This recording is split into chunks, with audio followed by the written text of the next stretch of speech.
How's it going? Kevin Cleary here, and this is The View from the Pew.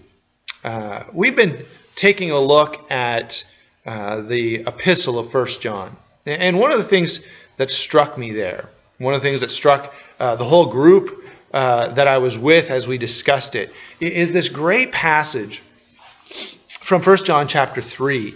And John says something that probably I've read through 100 times and never really noticed it.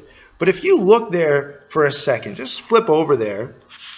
And in 1 John chapter 3, beginning in verse 13, John writes, "Do not be surprised that the world hates you."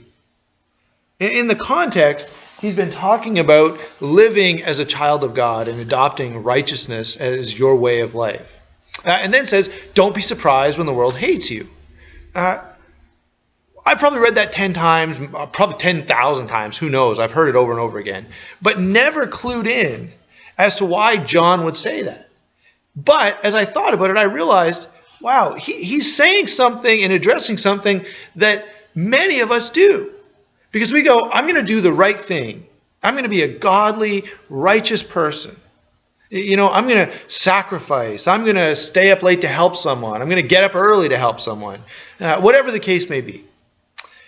But then we're not immediately rewarded for it. We're not patted on the back. We're not praised. We're not recognized in any way. And sometimes we actually get in trouble for saying the right thing, for doing the right thing, for making a stand on the right thing. And what happens?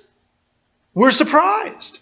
We go, how is that possible? I did what I was supposed to do. I was doing right. I was trying my best. I ought to be rewarded for that in some way.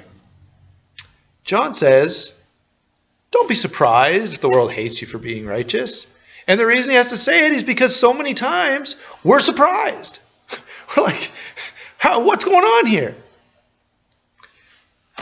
So, what I would encourage everyone who sees this to do is the right thing.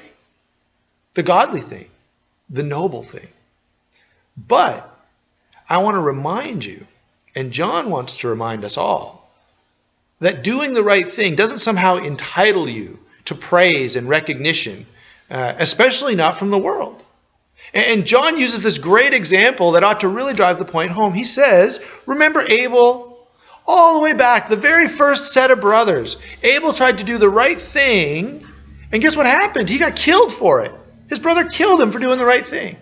And so from the very beginning of humanity, people have been persecuted, not praised for doing the right thing. And so don't be surprised. And that's the view from the pew.